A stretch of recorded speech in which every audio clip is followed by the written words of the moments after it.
कुछ गली वाले लोग इकट्ठा होकर कहते हैं, हमें कृति की सास से बात करनी होगी कि वह कृति को माफ़ कर दे और इसको कॉलेज जाने की अनुमति दे दे।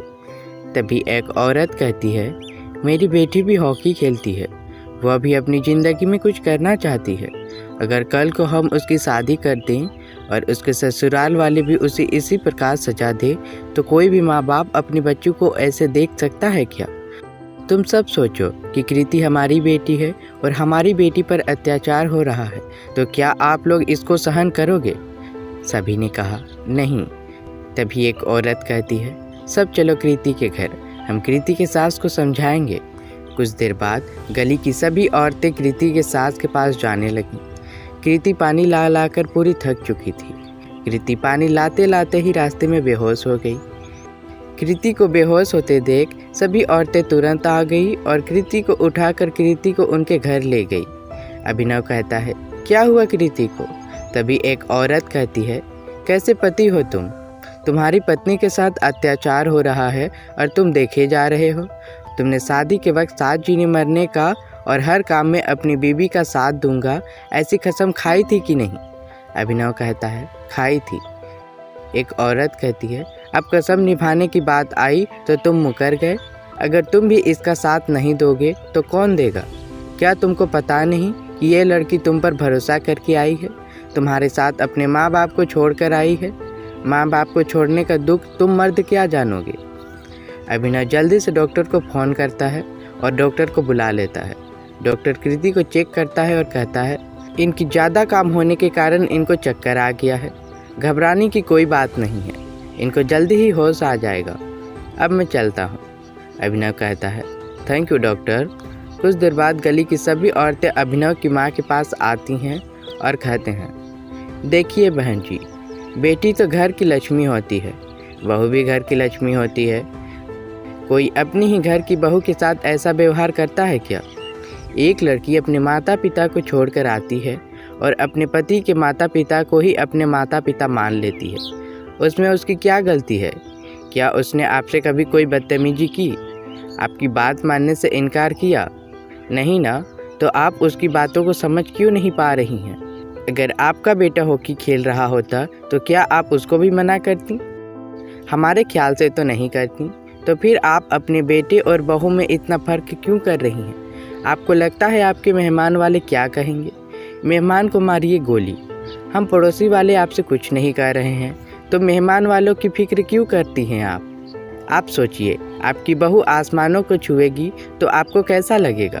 जब आपको कुछ होता है, भगवान न करे आपको कुछ हो, तो आपकी देखरेख कौन करेगा? मेहमान वाले करेंगे या फिर आपकी बहू करेगी? मेहमान वाले बस एक दिन कुछ फल लेके आपको देखने आएंगे और फिर चले जाएंगे। आपकी देखरेख आपकी बहू ही करेगी। वैसे तो यह सब समझाने की ज़रूरत अभिनव की थी, पर हमने समझा दी। अब आगे आपकी मर्जी, आप जो करें।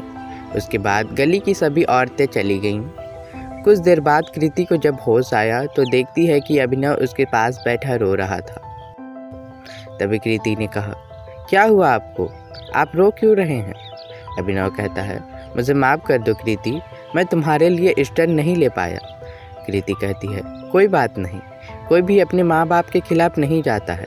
आपने बिल्कुल सही किया है, मैं आपसे नाराज़ नहीं हूँ। आप यहीं रहिए, मुझे पानी भरना है। अभिनव कहता है, उसकी कोई ज़रूरत नहीं है। तभी अभिनव की माँ आती है और कहती है, मुझे माफ़ कर दो बेटा, मैं कुछ ज़्यादा ही बोल गई, मैं तुमको समझ नहीं पाई, मुझे माफ़ कर दो। इतना बोलकर कृति की सास चली गई। कृति कहती है, यह सब कैसे हुआ? अभिनव कहता है, यह सब गली की औरतें का कमाल है। उन लोगों से तेरा दुख देखा नहीं गया और उन्होंने यहाँ आकर माँ को समझाया। यह काम मुझे करना था, पता नहीं मैं एक अच्छा पति हूँ कि नहीं। कृति कहती है, ऐसा क्यों सोचते हैं आप तो मेरे अच्छे पति हैं। मेरे कॉलेज जाने और हॉकी खेलने का क्या हुआ? अभिनव कहता है, माँ ने तुमको कॉलेज जाने का परमिशन दे दिया है, अब मैं तुम्हें रोज़ कॉलेज छोड़ने जाऊँगा। यह बात सुनकर कृति अभिनव को जोर से गले लगा लेती है। उस वक्त से दोनों को एक दूसरे से प्यार का एहसास होने लगा। नैना कृति का पूरा ड्रामा देखती है और कहती है, मैं इस कृति को छोड़ूंगी नहीं, ये मेरे अभिनव को मुझसे दूर कर रही है। अभिनव, तुम सिर्फ मेरे हो, उस कृति की नहीं। मैं इस कृति और गली वाले को छोड़ूंगी नहीं। क्या समझते हैं अपने आप को? बहुत बड़ा काम किया है इन्होंने। नैना अपने अंदर के गुस्से को निकालती है। कृति बहुत खुश थी क्योंकि उसको उसकी सास ने कॉलेज जाने की अनुमति दे दी। तभी वह अपनी माँ को फ़ोन करती है और कहती है, माँ आज मैं बहुत खुश हूँ। कृति की माँ कहती है, क्या तुम माँ बनने वाली हो? कृति कहती है, नहीं माँ, आप भी न कैसी कैसी बातें करते हैं। मेरी सास ने मुझे हॉकी खेलने की अनुमति दे दी। अब मैं रोज़ कॉलेज जाऊंगी, कोई रोक टोक नहीं है। कृति की माँ कहती है, ये तो बड़ी खुशी की बात है। कृति कहती है, माँ आप दादी को फ़ोन दीजिए, तो बहुत दिनों से बात नहीं हुई है उनसे। कृति दादी से कहती है, दादी आप ठीक तो हैं ना? आजकल तो आप मुझे याद भी नहीं करती हैं। आपकी तबीयत ठीक है ना? दादी, हाँ कृति बेटा, मैं ठीक हूँ। तुम कैसी हो? तुम्हारी माँ ने अभी बताया कि तुम्हारी सास ने तुमको कॉलेज जाने का अनुमति दे दी है। यह तो बहुत अच्छी बात है। तुम्हारे सास का भी माइंड चेंज हो गया। कृति कहती है, हाँ दादी, मेरी सास मान गई। कृति ने पूरी बात बताई।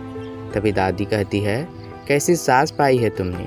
मेरी फूल सी गुड़िया को इतनी बड़ी सजा दे दी उसने। तुम्हें तो तुम्हारे गली वाले औरतों का शुक्रिया अदा करना चाहिए।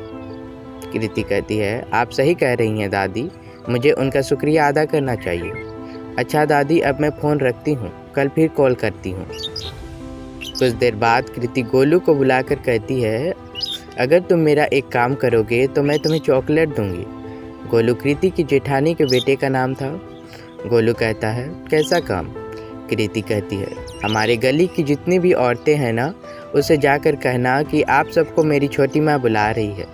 तुमको बस इतना कहना है। तुम अभी एक चॉकलेट ले लो, बाद में और दूंगी। गोलू चॉकलेट खाते खाते गया और सभी औरतों को बुला लाया। सब लोग आ गए। तभी कृति कहने लगी, आप सबको मेरा धन्यवाद। आप सब ने मेरे लिए जो किया वह मैं ज़िंदगी भर नहीं भूल पाऊंगी। अपना सगा भी किसी के लिए इतना नहीं सोचता है। मैं आप सबको दिल से धन्यवाद करती हूँ। अगर मैं आपकी कभी किसी भी काम आ सकूँ तो ज़रूर कहिएगा। अगला दिन रविवार था। कृति और अभिनव होटल जा रहे थे। तभी कृति की सास कहती है, बहू आज तो रविवार है, तुम आज भी कॉलेज जा रही हो? कृति कहती है, नहीं माँ जी, मैं आज इनके साथ होटल काम पर जा रही हूँ। दोनों मिलकर काम करेंगे तो इनको थोड़ी आसानी हो जाएगी। दोनों होटल पर चले गए। जाते वक्त उन दोनों को रास्ते में एक बीमार कुत्ता दिखा। कुत्ते को देखकर कृति कहती है, अभिनव जी उस कुत्ते को देखिए, ऐसा लगता है कि वह बहुत बीमार और भूखा है।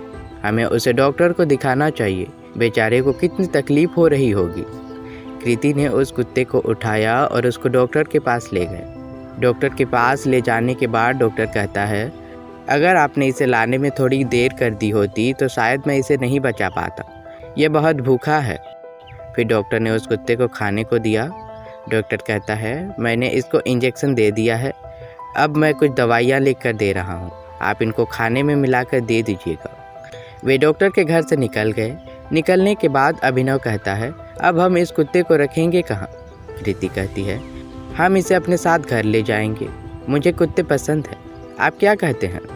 अभिनव कहता है, अगर तुम्हें पसंद है तो ले जा सकती हो अपने साथ। फिर दोनों होटल चले गए, कुत्ते को भी साथ ले गए। होटल पर कृति और अभिनव बैठे थे। तभी वहाँ पर से रुद्र गुजर रहा था।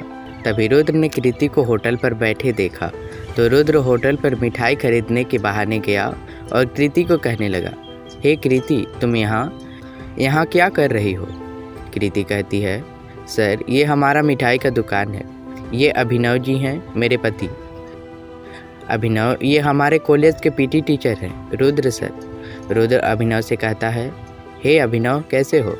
तुम्हारी पत्नी बहुत अच्छी हॉकी प्लेयर है, ये बहुत आगे तक जाएगी। बहुत कम लोग होते हैं जो शादी के बाद भी खेलने का मौका देते हैं। अभिनव कहता है, मैं ठीक हूँ, तुम बताओ। जानता हूँ कि कृति बहुत अच्छी प्लेयर है। हे रुद्र, आओ हमारे यहाँ की मिठाई खा के देखो, आज हमारे तरफ से। रुद्र कहता है, आज नहीं फिर कभी, चलता हूँ, मुझे बहुत ज़रूरी काम है। फिर रुद्र निकल गया। शाम हो गई। कृति और अभिनव घर आ गए। कुत्ते को देखकर मम्मी बोली, किसका कुत्ता है ये? कृति कहती है, मम्मी जी ये हमारा कुत्ता है, ये कुत्ता बहुत बीमार था इसलिए मैं इसे घर ले आई।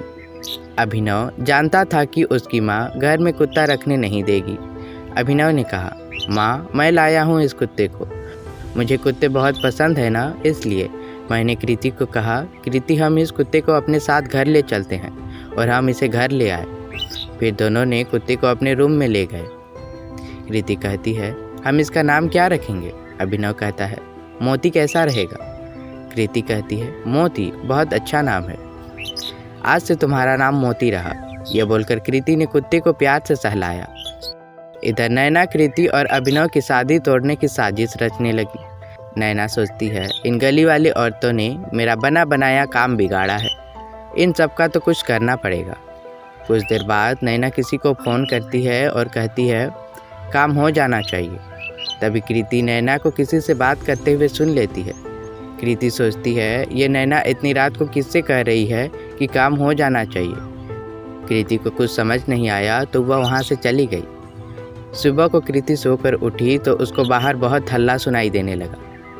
कृति ने गोलू से पूछा तो गोलू ने कहा, छोटी माँ, वो जो सरकारी नलकूप था ना, उसको किसी ने बिगाड़ दिया है, उसी का हल्ला हो रहा है। सब गली वाले लोग बोल रहे हैं, कहाँ से पानी लाने जाएंगे, इसी चीज़ का हल्ला हो रहा है। क्या होगी आगे की कहानी? किसने बिगाड़ा होगा नलकूप को? क्या कृति इस बात का पता कर पाएगी?